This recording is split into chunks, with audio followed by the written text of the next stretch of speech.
Hello guys and welcome to our popular series your most favourite star based movies में। और आज इसके first episode में आप बात करेंगे हॉलीवुड के most popular, talented, controversial and मेरे फेवरेट जॉनी डेप की 10 बेस्ट मूवीज की।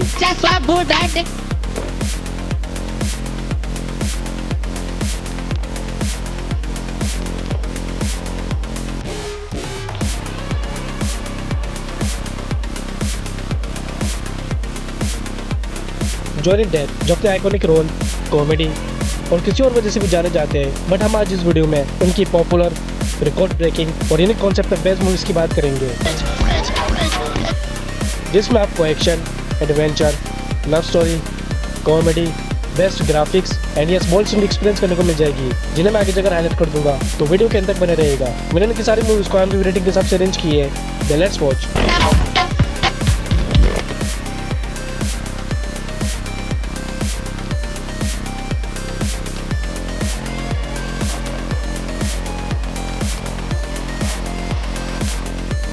नंबर 10 पर मोल्डिकाई।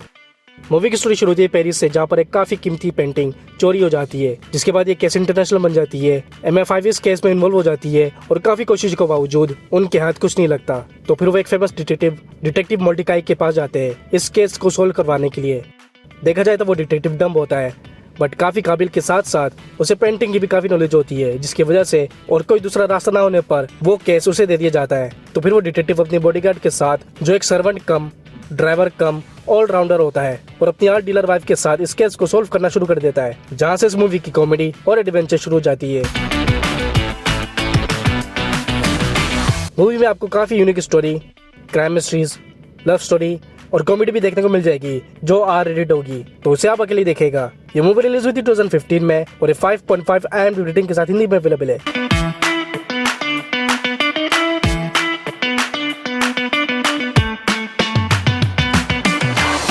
Number 9 the tourist. Movie based movie के मेन कैरेक्टर फ्रैंक पे, जो एक अमेरिकन टूरिस्ट होता है और इटली की तरफ ट्रेवल कर रहा होता है।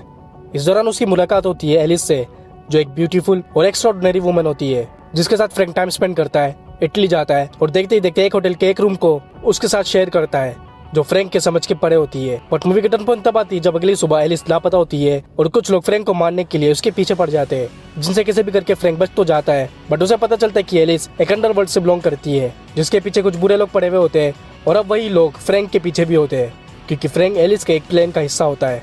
तो वो प्लान क्या होता है, कैसे फ्रैंक इससे बाहर निकलता है और एलिस के पास्ट और सीक्रेट्स क्या होती है, ये तो आप इस मूवी को देखकर ही जानिए। इस मूवी की स्पेशलिटी इसके action, crime, suspense and love story.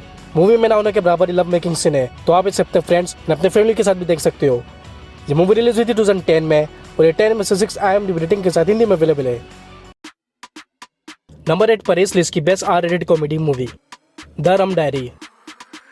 एक अमेरिकन जर्नलिस्ट पॉल, जिसे भेजा जाता है पोर्टो रिको में एक लोकल न्यूज़पेपर के लिए आर्टिकल लिखने के लिए, जहाँ पर 1960s में उस शहर में स्ट्रगलिंग का वक्त चल रहा होता है। काफी न्यू पॉलिटिशियंस, पार्टीज अपने सीट के लिए कम्पीट कर रहे होते हैं और इन सब पर पॉल को एक आर्टिकल तैयार करनी होती है। पर फिर उसकी मुलाकात होती है एक गर्ल कैनेट से, जो काफी अट्रैक्टिव होती है और पॉल को उसके साथ अट्रैक्शन हो जाती है। मगर कैनेट एक पार्टी मेंबर की फियोंसी होती है, जो काफी पावरफुल होता है, बट इसके बावजूद पॉल उसकी तरफ खींची जा रहा होता है एंड यूं ही वो दोनों करीब आ जाते हैं। बट मूवी की टर्न पॉइंट तब आती है जब एक रात काफी हाई होने के बाद जब अगली सुबह पॉल जागता है, तो उसकी हालत काफी खराब होती है।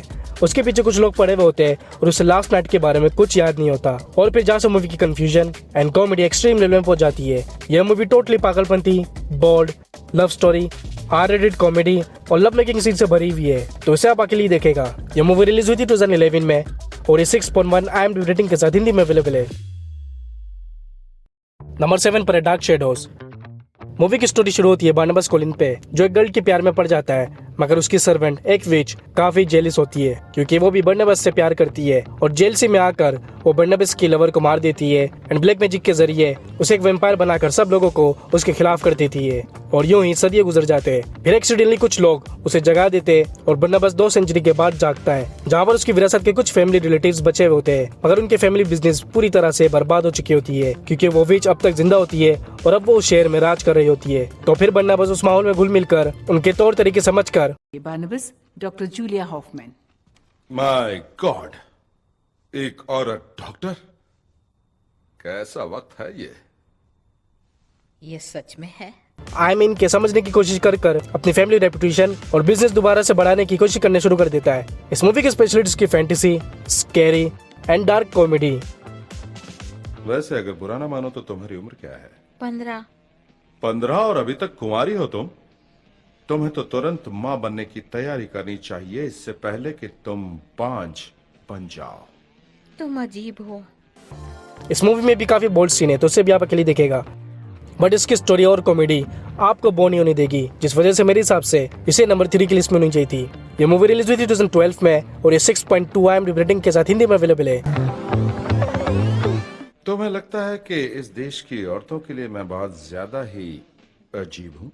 तुम्हारा मतलब विकी से है ना? मेरे ख्याल से वो माँ बनने के लिए बिल्कुल तैयार है।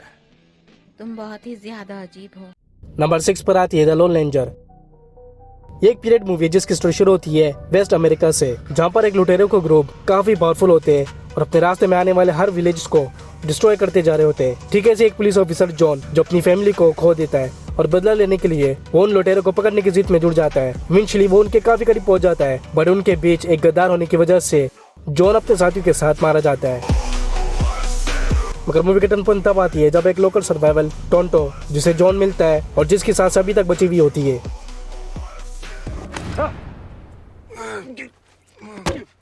शायद यानी कि जॉन सर्वाइव कर चुका होता है और अब उसे दूसरा मौका मिलता है अपना बदला लेने का। मगर पिछली सारी पॉलिटिक्स, रूल्स और धोखेबाजी को देखकर वो इस बार अलग रास्ता अपनाता है।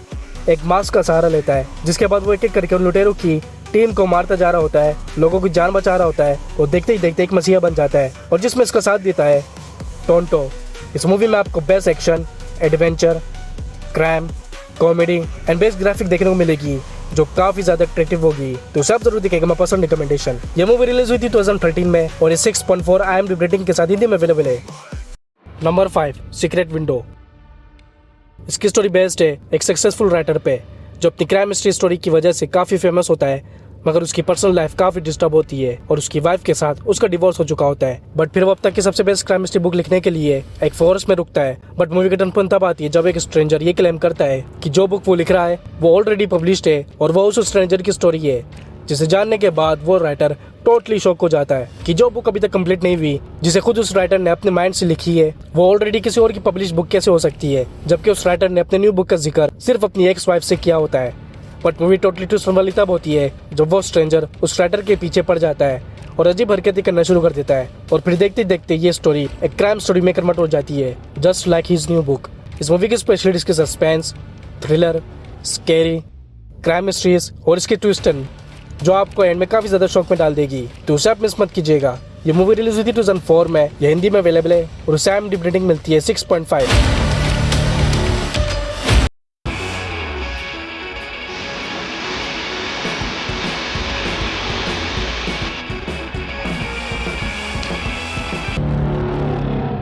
Number 4 the murder on the Orient express. Movie शुरू होती है 20th सेंचुरी से, जहाँ पर एक लग्जरी ट्रेन इस्तांबुल स्टेशन से रवाना होती है जो अपने साथ काफ़ी पैसेंजर्स को कैरी कर रही होती है। मगर मौसम की खराबी की वजह से वो बीच रास्ते में फंस जाती है और मदद की तलाश में होती है। बट मूवी का टर्न पॉइंट तब आता है जब उन पैसेंजर्स को पता चलता है कि लास्ट नाइट उस ट्रेन में किसी का मर्डर हो चुका है, जिसके बाद सारे पैसेंजर्स पैनिक हो जाते हैं। मगर उन पैसेंजर्स में से एक वर्ल्ड फेमस डिटेक्टिव होते हैं जो उस मर्डर को पकड़ने की कोशिश करना शुरू कर देते हैं। अब क्योंकि वो ट्रेन बीच रास्ते में रुकी होती है, जिसका मतलब कोई भी उस ट्रेन से भाग नहीं सकता और जिसका मतलब कादिल अभी भी उस ट्रेन में मौजूद है और इन्हीं पैसेंजर्स में से एक है। मगर कौन, किसने, क्यों, कैसे किसकी जान ली होती है और वो डिटेक्टिव कैसे उस कातिल को ढूंढते हैं, ये स्पॉइलर तो आप इसे देखकर ही जानिए। अब तक इसके 3 पार्ट्स आ चुके हैं, जिसमें से थर्ड पार्ट मेरी फेवरेट है एंड जिस वजह से मेरे हिसाब से इसे नंबर 2 की लिस्ट होनी चाहिए थी। आपको क्या लगता है? मूवी देखकर कमेंट सेक्शन में जरूर बताइएगा। यह मूवी रिलीज हुई थी 2017 में और इस 6.5 IMDb रेटिंग के साथ हिंदी में अवेलेबल है। नंबर 3 पर आती है Charlie and the chocolate factory. Movie का कॉन्सेप्ट होता है कि एक विली वोंका चॉकलेट फैक्ट्री जो पूरी दुनिया में फेमस होती है और अपने यूनिक आइडियाज की वजह से वर्ल्ड वाइड चॉकलेट सप्लाई कर रही होती है। बट उनमें से एक वर्कर जो चुपके से उस चॉकलेट फैक्ट्री की एक सीक्रेट रेसिपी को भेज देता है, जिसकी खबर उस फैक्ट्री के ओनर विली वोंका को हो जाती है एंड वो उस फैक्ट्री के सभी वर्कर्स को निकाल देते हैं और यूं ही सालों गुजर जाते हैं और किसी ने भी उस फैक्ट्री के अंदर की दुनिया नहीं देखी होती।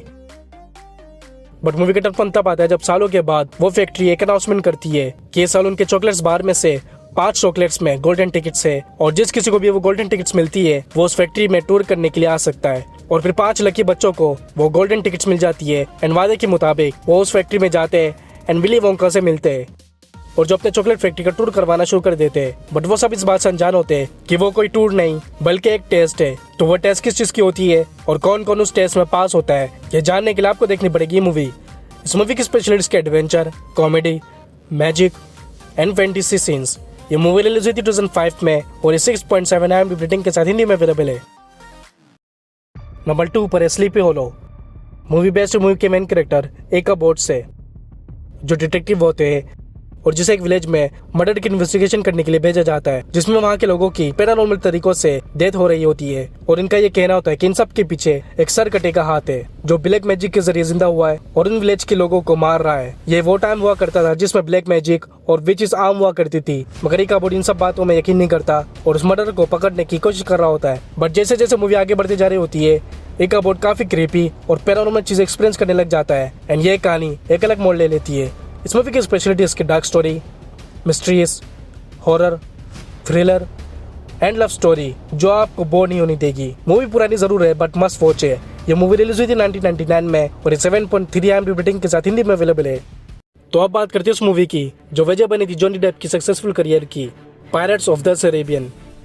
आई एम श्योर आप लोगों ने ये मूवी देखी होगी, मगर वो जिन्होंने नहीं देखी तो मैं आपको इसकी स्टार्टिंग स्टोरी बता देता हूँ कि ये मूवी शुरू कैसे हुई। एलिजाबेथ जो एक गवर्नर की डॉटर होती है, बचपन में उसे एक गोल्ड कॉइन मिलती है एंड जिसे वो रख लेती है, मगर वो कोई मामूली कॉइन नहीं होती। दरअसल वो एक खजाने का पार्ट होता है जो कर्स यानी कि शापित होता है और जो कोई भी उस खजाने को चुराता है वो भी कर्स हो जाता है। और उस कर्स को तोड़ने का सिर्फ एक ही तरीका है, जिस किसी ने भी कैप्टन के नायब कॉइन को चुराई होगी उसके खून को उस कॉइन के साथ बाकी के खजानों में मिला दिया जाए एंड अब वो कॉइन प्रिंसेस एलिजाबेथ के पास होती है, जिसके लिए वो कर्स पायरेट्स प्रिंसेस को किडनैप कर लेते हैं और जिसे ढूंढने के लिए वो गवर्नर उन्हीं की तरह एक शातिर पायरेट्स की खोज में होते हैं।